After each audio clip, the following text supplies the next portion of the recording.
नमस्कार दोस्तों, स्वागत है आप सभी का हमारे इस चैनल गरुड़ धर्मार्थ पर। दोस्तों, अगर आप भी अपनी लाइफ में कुछ नया सीखने की चाह रखते हैं तो इस चैनल को अभी सब्सक्राइब कर लें। दोस्तों, दिवाली सनातन धर्म का प्रमुख त्योहार है जिसकी शुरुआत धनतेरस से हो जाती है। हर साल कार्तिक मास की कृष्ण पक्ष की त्रयोदशी तिथि को धनतेरस का त्योहार मनाया जाता है।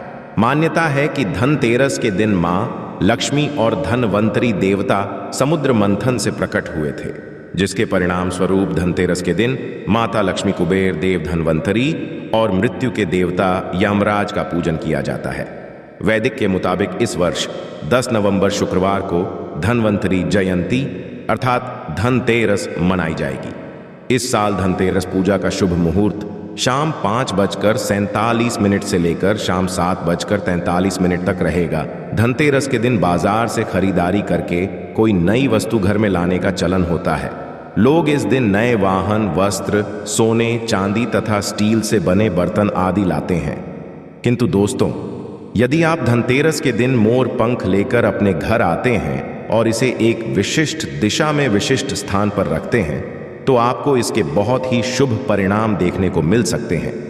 ये मोर पंख आपके भाग्य को प्रबल बना देंगे, आपकी दरिद्रता को पूरी तरह से समाप्त करके आपको धन संपत्ति प्रदान कर सकते हैं।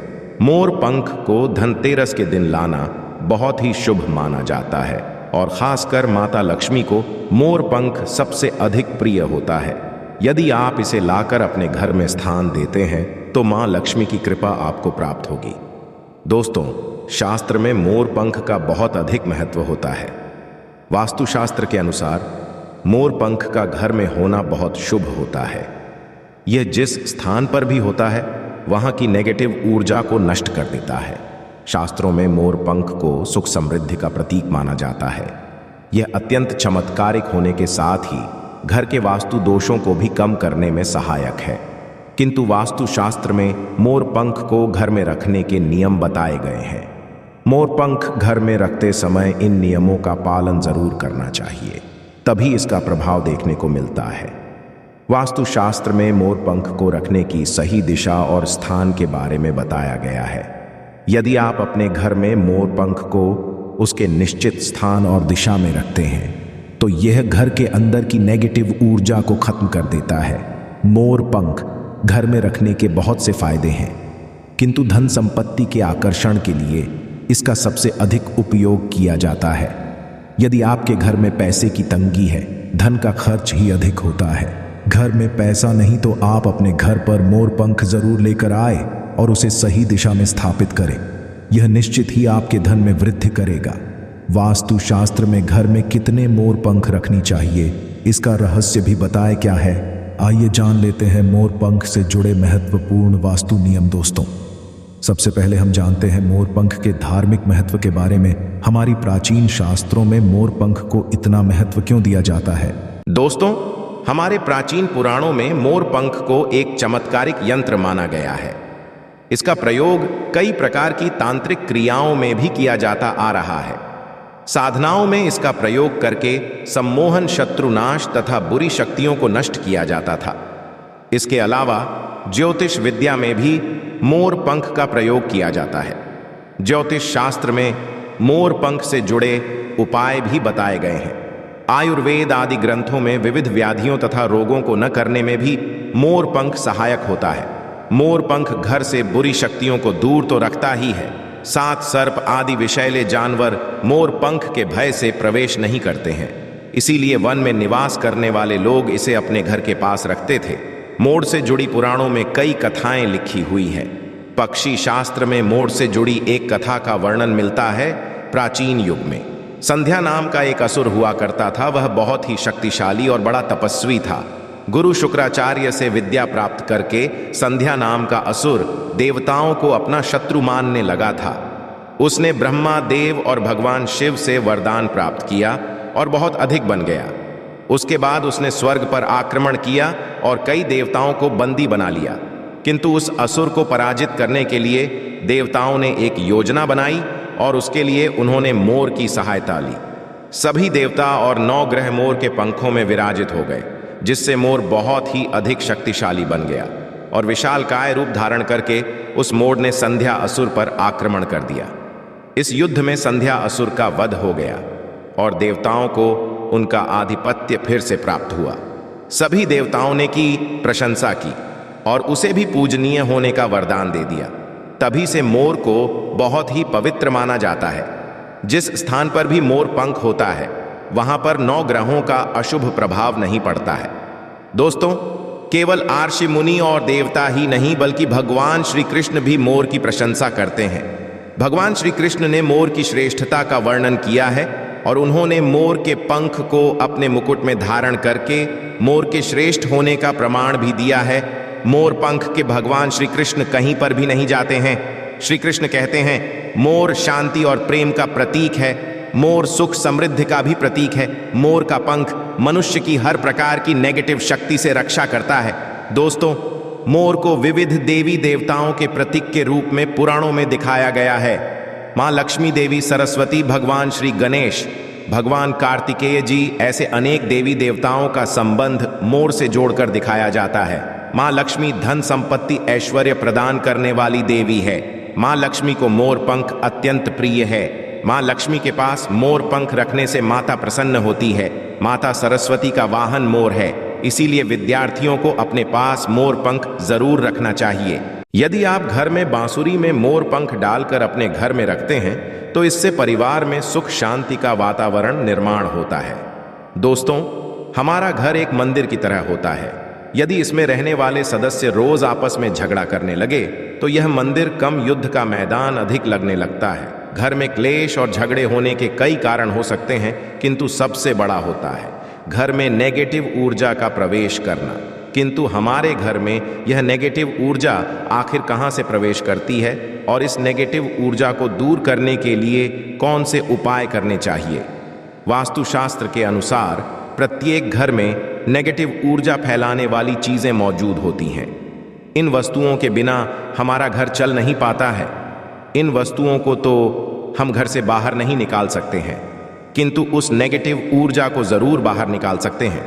इसलिए हमें मोर पंख का प्रयोग करना चाहिए। धनतेरस के दिन आप 3 मोर पंख ले और उसे अपने घर के मुख्य द्वार के पास हवा में जोर जोर से हिलाए। इससे आपके घर के अंदर की नेगेटिव ऊर्जा आपके घर से बाहर चली जाएगी।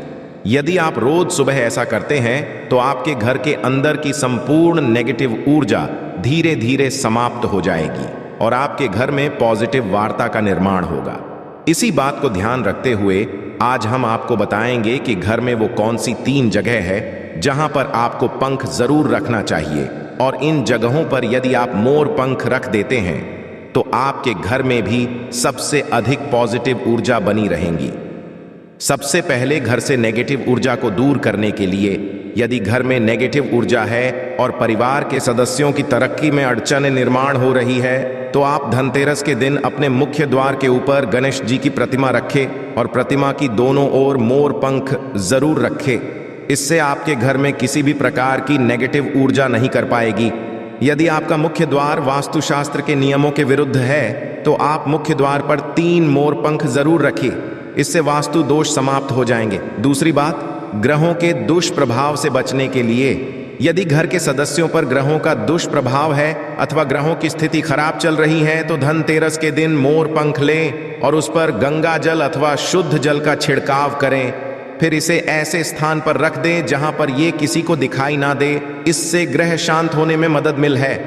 तीसरी बात, बुरी नजर से बचने के लिए, यदि घर के किसी सदस्य अथवा बालक को बुरी नजर लगी है या उस पर किसी की बुरी नजर का प्रभाव पड़ा है तो सोते समय उस व्यक्ति के तकिए के नीचे मोर पंख रखे और दूसरे दिन इसे किसी बहते जल में अथवा कुएं में डाल दे। इससे बुरी नजर उतर जाती है। चौथी बात, पढ़ाई में मन नहीं लगता है।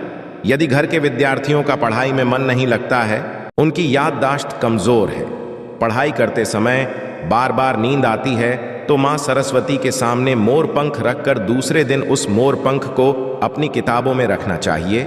से विद्यार्थियों में एकाग्रता बढ़ेगी और माँ सरस्वती की कृपा बनी रहेगी। 5वां उपाय, दुष्ट शत्रुओं से छुटकारा पाने के लिए, यदि कोई शत्रु जानबूझकर आपको परेशान कर रहा है और बार बार आपको नुकसान पहुंचाने का प्रयास करता है तो मंगलवार के दिन हनुमान जी की मस्त का सिंदूर मोरपंख पर लगाए और सुबह के समय बिना नहाए ही इसे बहते हुए जल प्रवाह अथवा को वे में डाल दे।